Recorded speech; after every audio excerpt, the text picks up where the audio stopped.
Well, hello, Fellowship Church, and anybody else who is watching. It is great to be back at this. I haven't talked to my computer screen in quite a while now. I've been on vacation with my family the past 2 weeks, and we just spent a ton of time outdoors, hiking, swimming, enjoying God's creation. Probably the highlight for me was we spent a couple days in Yosemite National Park. And I'd recommend if you're at all, if it's possible for you to go this year. They're only allowing some people in each day, so it felt like we had the whole Yosemite Valley to ourselves. It was amazing. So that's where I've been. And also, I should acknowledge I'm still wearing my vacation beard. So this is not an imposter. I am the real Mark Rogers. I just haven't shaved in a while. And so hopefully it's not too distracting for you. As I get back here, been back at work this week, just excited about several things that are happening and that are coming up. One is that I know last Sunday, the church, we began to meet outside. And so I've heard from so many people how exciting that was. I even heard from many people who just watched online like I did. And they said they felt the joy of seeing more people gather and more of the church being together, and also we're able to sing a song at the end of the service. Anyway, I'm excited to preach this Sunday at our outside service, and so if you are able, I'm looking forward to seeing you there. Also, I'm excited today. You may have, if you came by the church in the last week or so, you may have seen concrete up out front, our old sign torn down, and today the new sign is our new monument sign out on Oak Valley Parkway is being completed, and it looks sharp, it looks great. We've been waiting on this a long time, and so I'm excited about that. And so you'll see that on Sunday if you come. If not, maybe just take a drive and drive by the church, and you can see the new Fellowship Church sign.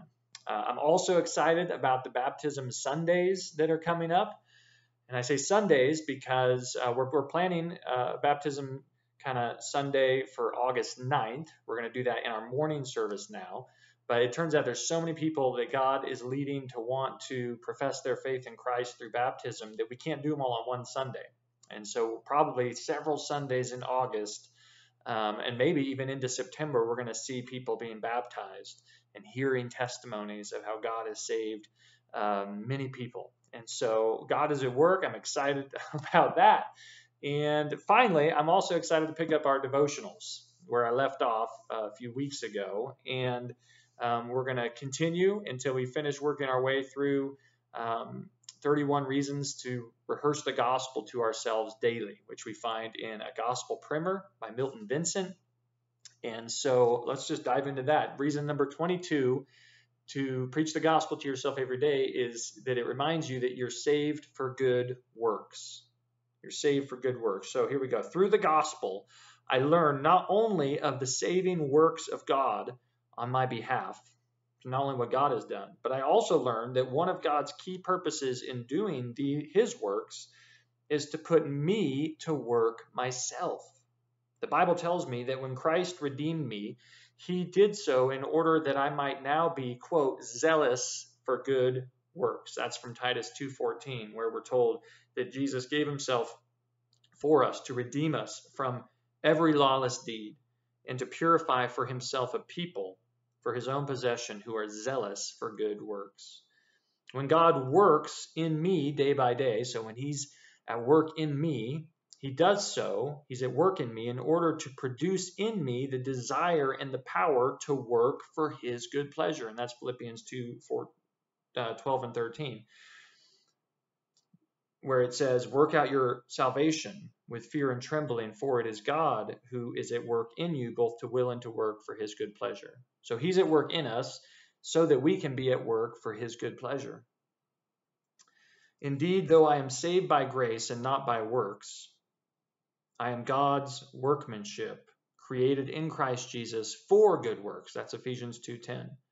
So Ephesians 2:8-9 tells us we're saved by God's grace through faith, not of works, so that nobody can boast. But then in chapter 2, verse 10, we're told that we are God's workmanship, that he's created us in Christ Jesus, that he's made us new, that he's given us new life through Jesus. And all that is by his grace alone, through faith alone, in Christ alone, not by works. All right. So he has created us in Christ Jesus. He's saved us for, and here's one of the purposes why he has saved us. He has saved us for good works, which God prepared beforehand so that you would walk in them. So Jesus has done all of his work. He has saved us, and he has prepared for us good works that he has saved us to live out. So we don't do good works in order to get God to save us. Jesus saves us, and he saves us in part for the purpose of leading us into a life of serving him, serving others, and doing good. Being naturally lazy, I do not normally thrill at the prospect of work. But the more I embrace the saving work of God on my behalf, the more I find myself embracing the works for which God saved me. You hear that? The more I embrace the saving work of God on my behalf, the more I find myself embracing the works for which God saved me. And as I am working hard at doing these works for the good of others, I experience the truth of Jesus' words when Jesus said, "It is more blessed to give than to receive." And so we learn that Jesus saves us for good works, and then as we do those good works, we enjoy the blessing that Jesus tells us we will. It's more blessed to give, it's more blessed to serve, it's more blessed to do good for others than to receive. I also find myself saying with Christ, quote, "My food is to do the will of him who sent me and to accomplish his work." That was Jesus' attitude. Indeed, gospel-motivated works do for the soul what food does for the body. They bring refreshment, enjoyment, blessing, and strengthening to the doer of the deeds, even more so than to the receiver. Hence, the fact that God has prepared such works for me to do becomes a part of what makes the gospel such great news to me, because you're enjoying living for Jesus and doing good for others. You're enjoying that he's empowered you and saved you to do that. And it's like food for you. It's like what nourishes your soul and your life.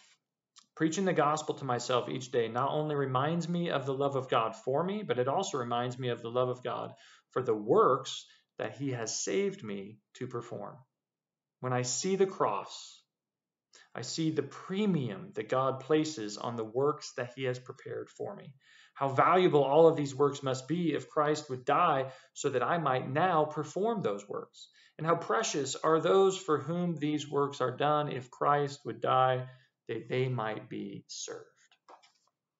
And so embrace the good news of Jesus for yourself today. Embrace and trust in Christ and ask yourself, what are the good works? What are the good actions for others that God has for me to do today, this week? And then enjoy doing them. Not to earn your way to God, but because God has already saved you. All right. Love you guys, and look forward to seeing you either in person or online on Sunday.